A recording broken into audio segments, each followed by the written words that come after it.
Welcome back to the archive for the third time. Phillip, how are you doing today? Doing good. How are you? I'm doing great. It's awesome to be this time talking about 1800s Christmas related stuff because it was a huge influence for my understanding in Christmas as to how we even have it today. That's absolutely true. And yeah, my one of my focuses for my history degree was on 19th century American history, and because I think that 19th century American history is, as opposed to being boring, like a lot of people seem to think, I think it's actually the most interesting period of American history because it's when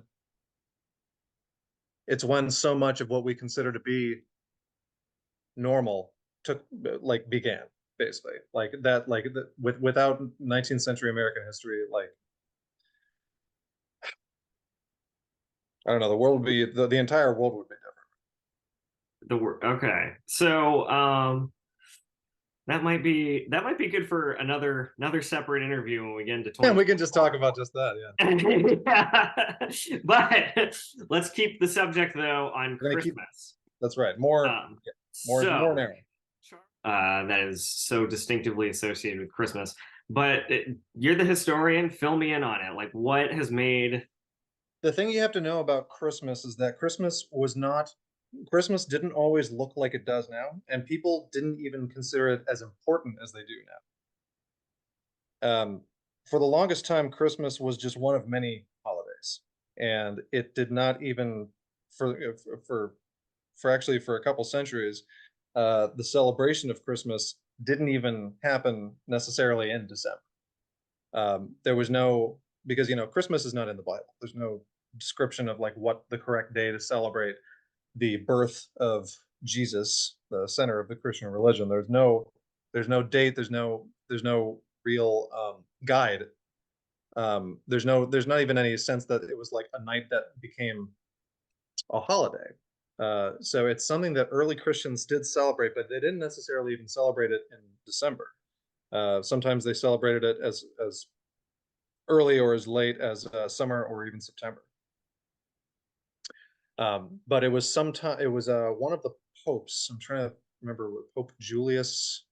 One, so it was a early Dark Ages pope that decided that it would be celebrated on December 25th to coincide with um, uh, what were then other seasonal celebrations of the winter solstice and the kind of the midpoint of winter and the kind of the end of the darkest days. Um, because of course Christmas happens around the same time as a lot of what were pagan holidays to celebrate that they had passed through the midpoint of winter, that they'd gotten through the coldest and the worst of it, and that it's only uphill from here. And they wanted to give thanks that the sun had not been conquered. The Romans called it Sol Invictus. The unconquered sun. So that's what you had Yule celebrations among Germanic pagans. You had Saturnalia among Romans. You had Beltane celebrated by the Celtic people, and so Christmas was decided to take place officially in this same time, so that if the people were going to be celebrating at this time, let them not be celebrating it for pagan reasons. Let them be celebrating it for Christian reasons. So officially, the date didn't even wasn't even set until it was finally set to make it accord with uh, pagan celebrations, so that you could bring more people over to the fold of Christianity and keep them thinking about the Christian religion and not to stray so much.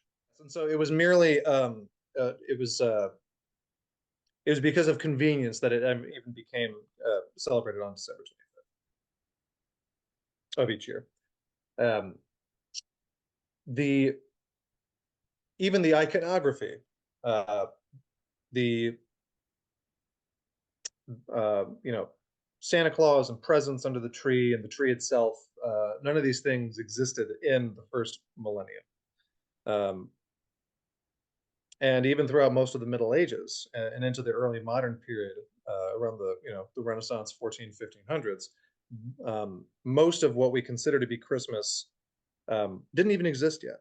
Even the color scheme, we think about red and white and green. They weren't thinking in terms of this. They were thinking in terms of, um, this is a time mainly to celebrate Christ, but the traditions that we had, especially so American traditions, mainly come from England. And English traditions, you look at how they were celebrating Christmas in the Tudor times, they were celebrating it more in this kind of antique fashion. It wasn't about family and hearth and home and, coming home for Christmas to spend time with the family. It was about partying. It was about celebrating and getting drunk and feasting and having as much fun as you could, which is, of course, a holdover from pre-Christian times, or I should say non-Christian traditions, where they were separating this time of year from its religious importance, and they were saying, we are going to celebrate because, of course, we're halfway through winter, and plus it's been a bad couple months. It's been cold, it's been gray. We've been kind of just eating the stuff that we've had in the cellar because obviously, picking season's over. Because you have to keep in mind, most of the world, up until the 1900s, and even throughout some of the 1900s, most of the world was agrarian. Most people were farmers. Most people lived on farms, and they lived from what they grew or what they traded for at market. And so even the idea of feeding yourself throughout the winter, that was a main concern of people. And to make it through most of winter, you needed something to look forward to. When it's dark and gray or snowing outside, you need something to look forward to. You need a festival that would give you new life. That's where the holly came from. That's where the idea of bringing in holly and branches and decorating the home inside with these things from out in the woods, because it reminds you that there's life coming. It reminds you, it's like it's a little bit of decoration to kind of keep you from feeling like everything is dead and needs to come back in spring. This goes back into the Middle Ages and even possibly before. So this is traditional Northern European, because obviously when you're talking about Greece and when you're talking about the Mediterranean, Italy, Spain, the Middle East, these Christian communities didn't live with the same type of environment. They didn't have the same kind of climate. So, and of course, when you think about Christmas, you think about snow, and you don't always get snow in, say, Egypt or Israel or southern Spain. A lot of our traditions come from Central and Northern Europe, and this idea of bringing things into the home to beautify it, to bring green in. We still have that today. We have holly, mistletoe, and bringing, and of course, Christmas trees. All of these are holdovers from that antique, medieval and pre-medieval tradition, of bringing those things in during the middle of winter. But getting back onto the original subject, so a lot of the American traditions we get, they originally come from Tudor times, but like I said before, in Tudor times, Christmas was not, it was a time of partying.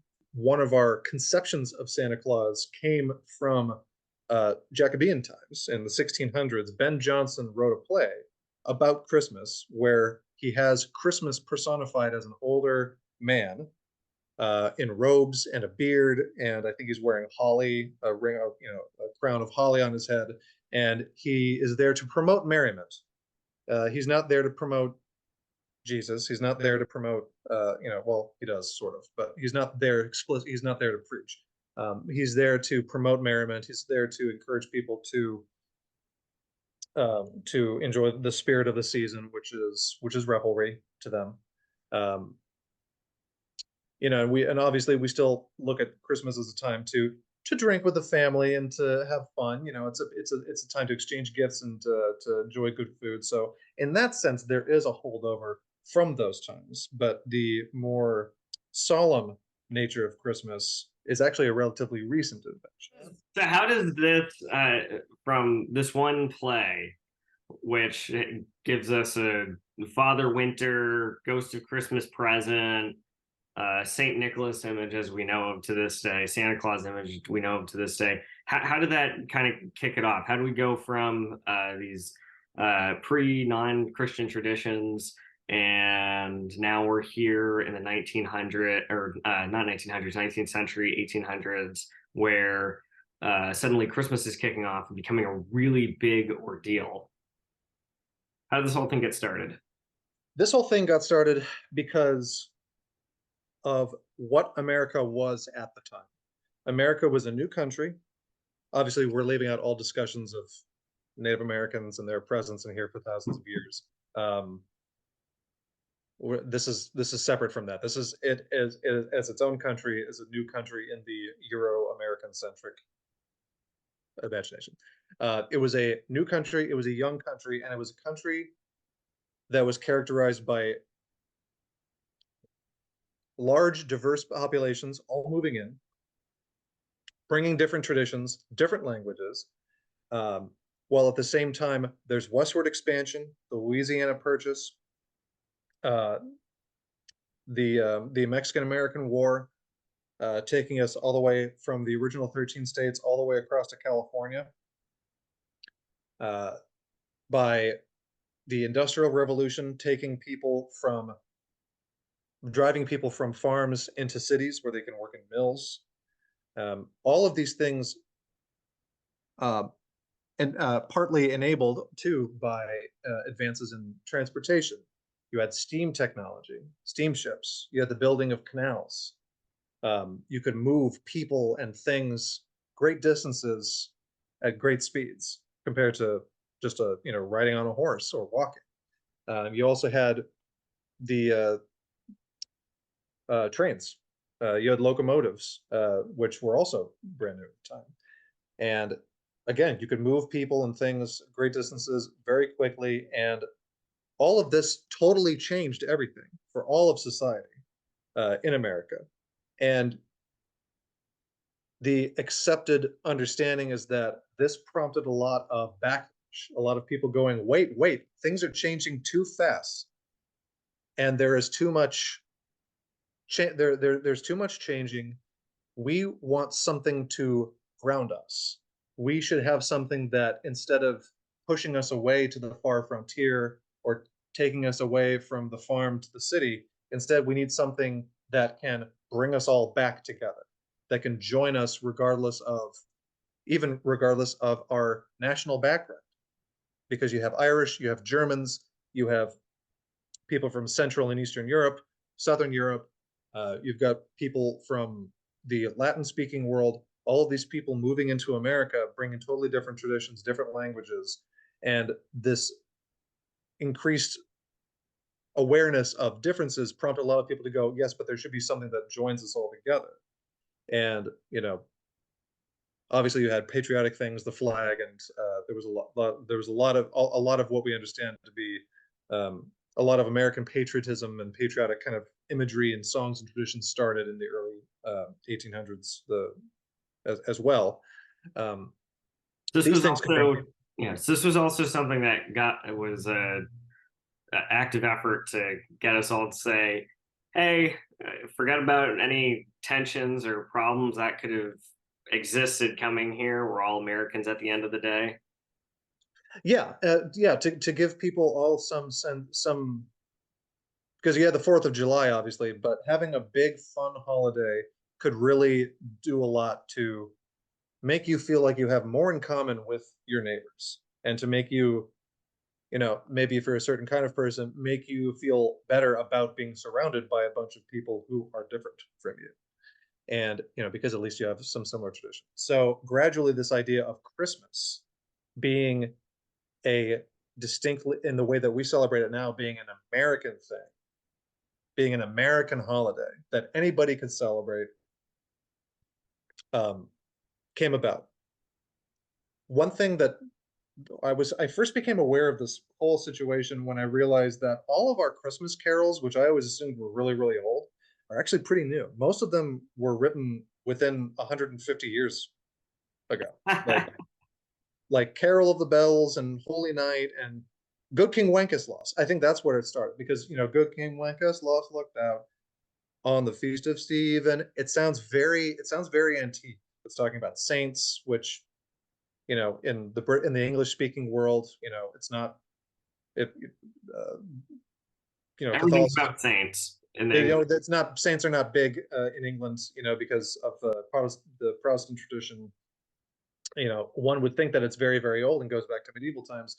No, it was written in the 19th century as an homage to this medieval idea, trying to create the image of Merry England Merry of medieval Europe.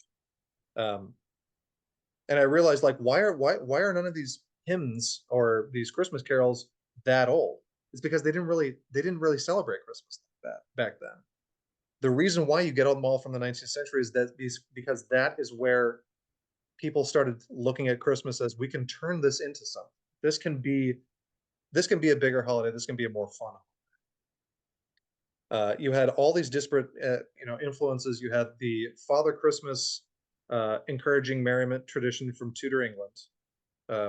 You had the Sinterklaas, Saint Nicholas tradition of giving little presents down the chimney that you get from the legends of Saint. Gradually, this idea of this Father Christmas, Old Man Christmas, Prince Christmas, King Christmas, they called him, and sometimes in Tudor England, Saint Nicholas joining in America into this general into what we now know as Santa Claus. You've got the Christmas tree tradition from German American immigrants, from German immigrants coming over to America. And this idea that this is a holiday that can bring people together, especially in a time when people are leaving their homes, leaving the farms to go other places. Instead, now you have this idea of it's a holiday that brings everybody back home for one time out of the year. Plus, you have obviously writers and artists coming up with these what we now consider to be kind of the iconic images of Santa Claus and the sleigh and Thomas Nast. I think he was the original one or he was the one that created our current immortal image of Santa Claus in the 1880s. All of these things gradually were built upon by people. So the creation of Christmas, wasn't necessarily a concerted effort in America, but it was a subject that inspired a lot of Americans to write about.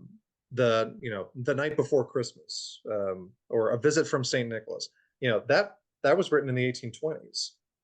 That's not very old, and that's the first time when we have the idea of him with reindeer and a sleigh going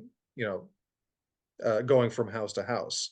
And that was built upon later on, and gradually, I think the first Santa Claus impersonator, the guy, ringing the bell, I think that dates to 1849.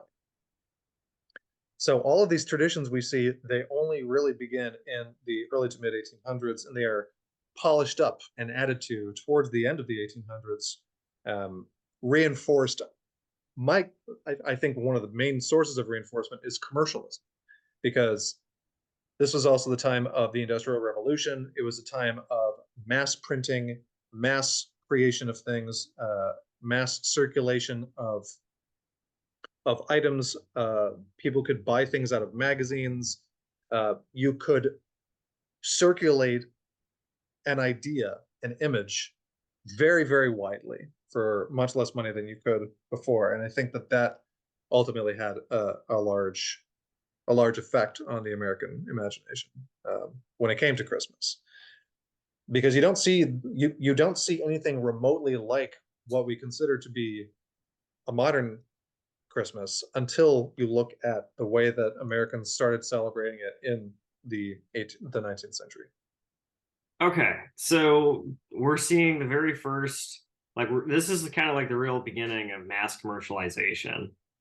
And then added to that, we're also seeing throughout that century, there's a lot of people who are kind of like stepping it up in a way where they're going, all right, here's this idea, that this all American idea that, we can have something in common, and we're going to step it up and make plays, and we're going to dress up like, or people start getting the idea to dress up like St. Nicholas, and getting out there and trying to spread the good cheer during a time. I mean, a lot nowadays in the modern era, there's a lot of people that just look at the winter as a mass inconvenience, but uh, 150 years ago, it was a serious problem.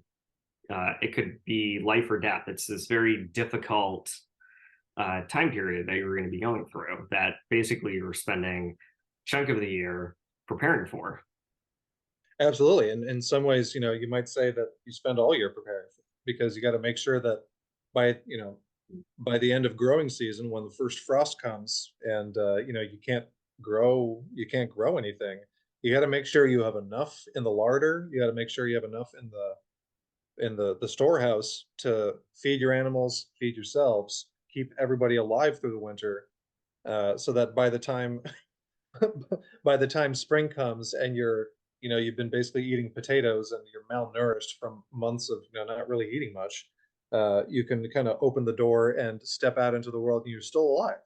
So winter, we there were developments by the 19th century that it wasn't like living in medieval times, but 19th century was still largely agrarian. People still mainly were farmers, and preservation techniques had not yet been fully modernized. And so a lot of, you go to the average farm in Victorian times, and it kind of looks the same as it did 400 years earlier. There's not much different. Um, so yeah, so the idea of winter as this time when you really need something to look forward to, it's true, because it's dark and you got fire, you got candlelight, you can't burn through all your logs. That's all you have for warmth, unless you're wealthy. You have to be spare, and you got to keep your coat on indoors, and and what are you going to do if you're a farmer? I mean, there's chores to do and all that stuff, but there's a lot of waiting, and you need something to give you hope. Yeah. I mean, I saw the in Portland, Maine, there's the Victorian Mansion Museum, and it's kind of funny seeing that, or thinking about that again, because that was the first house in Portland, Maine to have running water, but that's because people collected it, put it in a tank, and then there was like a pump or pressure pump system, Yeah. and that's how you could wash your hands when you walked in, or use the water closet as they called it back then. Uh-huh. Yeah, yeah, no, absolutely. It was a very interesting in between time. People were so creative, and they had access to new technologies, and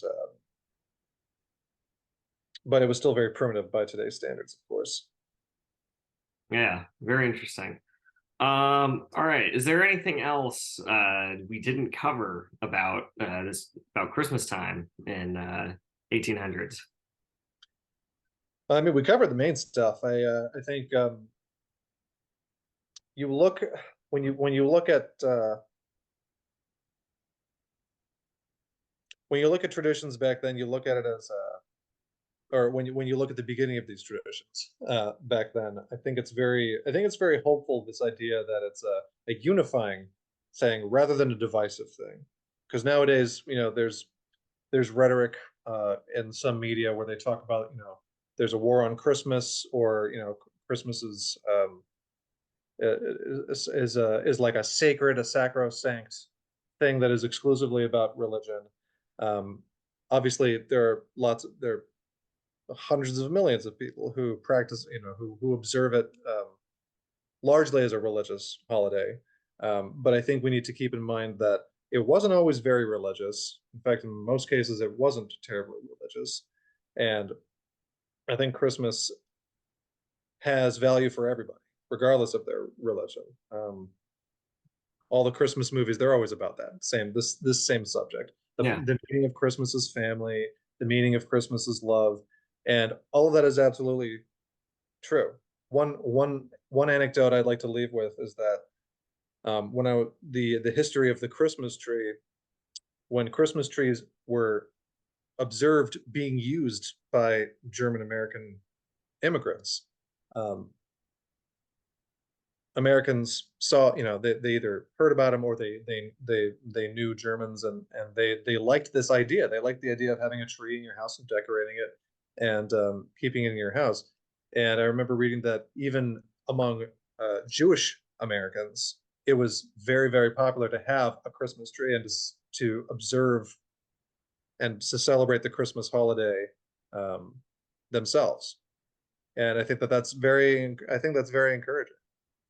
I agree with you. Funny enough, I was talking with somebody yesterday about Yule, and he said this is a guy that lives in Scotland, and he worked I can't remember where in England. Said it was always the immigrants that became the most excited about Christmas time.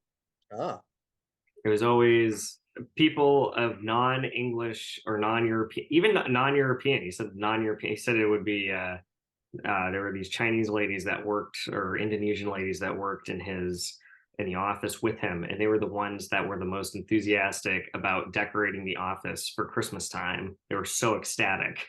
that's yeah, exactly. It's something that it shouldn't be used as a way to push people away or say this is ours, that's yours, keep away.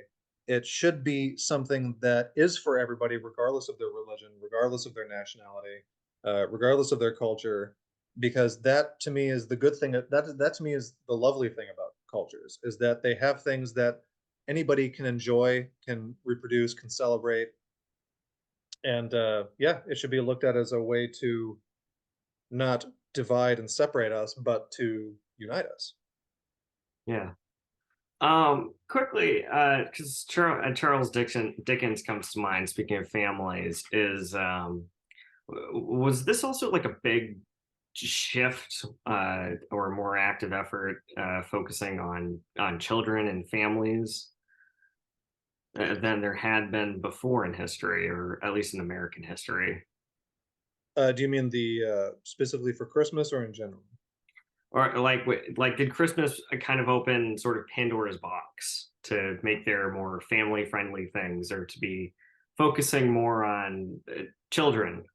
Because I know in the 1800s, particularly the Victorian era, there was a lot of horrible active exploits on child labor.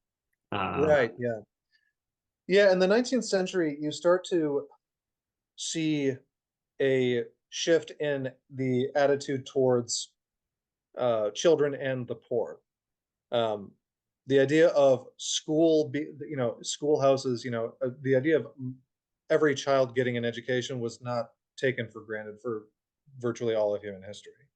But in the 19th century, you start seeing this idea that you had foundations, you had government officials, you had studies being done and charities being established to promote the education of children, uh, to promote charity to the poor.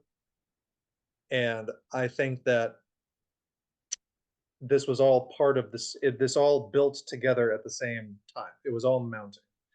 Um, the idea of Christmas as a time of charity to the less fortunate, of giving children little toys. I think the children little toys thing might have its roots originally. I'm not sure how much, but in the story of Saint Nicholas helping the original Saint Nicholas from you know the Roman times. Um, one of his miracles or one of his acts of charity was a man was so poor that he was forced to decide to sell his three daughters into slavery, and in order to to help him out, St. Nicholas came and dropped three bags of gold coins down his chimney, which landed in the three girls' stockings, which were warming around the fire. some people said that that's an influence. I'm not sure if they were thinking about that particular bit of Catholic history, hagiography. But I think that the idea of giving children treats and making them feel good around the holidays, not hard to see the similarities there. Because and that's a very traditional Christian concept too, is charity. But the charity element of it too, I think, was was a desire among Victorians, among 19th century British and Americans and Europeans to imbue the spirit of Christmas with that traditional sense of Christianity being a charitable time, because that's a traditional Christian virtue, and that's the story of King Wenceslas in on the Feast of Stephen. That's what that song is about. That song is about a medieval king who uh, spent his time on a very very cold night doing kind things for the poor, and that song was written in the 19th century. Awesome. Well, the whole thing right there. Yes, that's right. Bringing it full circle. Bring it in full circle. All right, so definitely the history of Christmas, at least from the 1800s perspective. You do not need to be Christian or American to get together with people, drink, be merry, be nice, and have a good time. That's right. And enjoy Santa Claus. Enjoy the candy canes. It's not a.